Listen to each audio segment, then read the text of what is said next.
ये कितने बहुत मतलब उस जमाने में तो 50-60 तक, इवन 70 तक ये सारी जो आज टेक्नोलॉजी आ गई ये सब थी नहीं। पर क्या हुआ है, टेक्नोलॉजी आई है, बहुत अच्छा है, बहुत अच्छा है। आजकल तो ये भी होने लगा है कि अगर आप बेसुरा गा जाए तो उसको सुर में भी करते हैं। जी। ये भी मशीन आ गई। जी हाँ, सही। तो ये सब आया है, पर वो गाने की जो एक आत्मा थी वो गई। अच्छा, मैं इतने सारे सिंगर्स के बारे में आपसे सवाल कर लिया और एक और सिंगर जिसके साथ आपने गाने काफी गाए उनके बारे में पूछा नहीं आपसे, और वो सिंगर है आशा भोसले। अच्छा। जो न सिर्फ सिंगर हैं और आप दोनों के भी डुएट्स बहुत हैं और आपकी बहन भी हैं।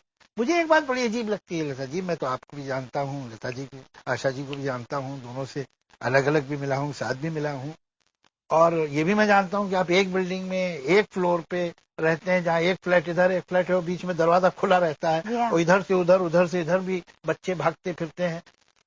उसके बाद मुझे बड़ी हैरत होती है कि दुनिया में ऐसी बात होती है कि दोनों बहनों में बड़ा एक कंपटीशन है और टेंशन है। मुझे तो कभी दिखाई नहीं दिया।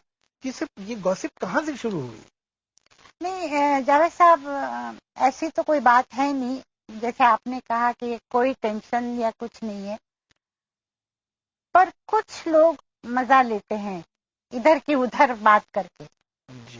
कि मुझे आके कह दे कि आशा आपके लिए ये कह रही थी, आशा को जाके ये कह दे कि लता ने ये कहा।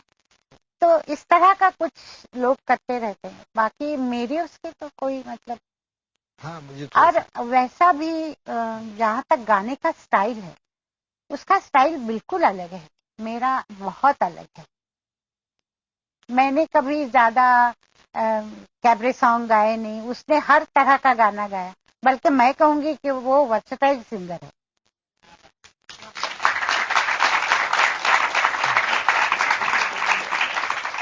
मन क्यों बहका रे बहका आधी रात को, बेला महका रे महका आधी रात को, किसने बंसी बजाई आधी रात को, जिसने पलकी हो जिसने पलकी चुराई आधी रात को।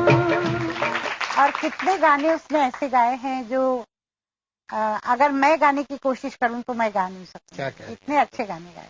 बहुत बड़ी बात है, आपका बड़ापन है कैसा कहने का। ये बताएं कि एक धुन है, एक शब्द है, अच्छा ये आपको दिया गया, अब आवाज जो है उसके मुताबिक ढल जाती है, या ये कि आप जैसा सिंगर जब उसे गाता है तो वो धुन और वो शब्द जो हैं वो उस आवाज में ढलते आते हैं। तो कितना आवाज जो है एक उन बोलों में या उस धुन में कितना कंट्रीब्यूट करती है और उनको कितना ऊपर उठा सकती है? उठा सकती है, मतलब अगर वो सिंगर उसको समझे तो। बोलों को, क्योंकि फिल्म का गाना है तो सिचुएशन को, कौन गा रहा है वो, और गाना किस तरह से लिखा गया है और क्या ट्यून है उसकी। जैसे एक गाना था, मुझे पंचम ने समझाया कि ये गाना इस तरह से होना चाहिए, तो वो गाना गाया था मैंने, बाहों में चले आओ। तो वो सॉफ्ट गाया था, तो उसने कहा था कि सॉफ्ट ही गाना है, क्योंकि वो अंदर है कमरे में और उसको रात का वक्त है, उसको वो चिढ़ा रही है और फिर वो करता है। जी जी। तो वो सारा गाना सॉफ्ट ही गाया था मैंने, विस्पर में। जी हाँ। बाहों में चले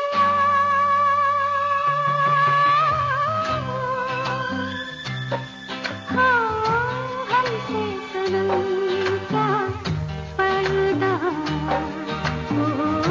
हमसे सनम क्या पर्दा।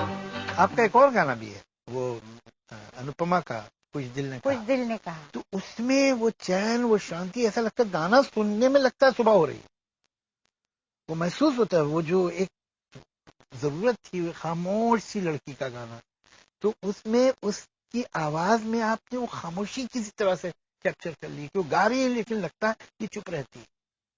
ये पता नहीं कैसे करती हैं आप, क्या तरकीब है, किस तरह तैयार करती हैं आप अपने आप को एक गाने? मैं कोशिश करती हूँ उस कैरेक्टर में जाके, मैं ही वो कैरेक्टर हूँ, वो बन के मैं गाती हूँ, मैं वही कोशिश करती वाह, क्या बात। What is that thing which I need to learn from you to stay interested in life and in music? हूँ। इतनी उम्र तक मैं जो गा रही हूँ, एक बात जरूर है कि मुझे गाने से बहुत लगाव है और गाना ही मैं अपनी लाइफ समझती हूँ। और जब मैं काम करती हूँ तो मैं उसके सिवा और कुछ सोचती नहीं हूँ। कोई भी दुनिया की चीज मुझे उस वक्त रोक नहीं सकती है।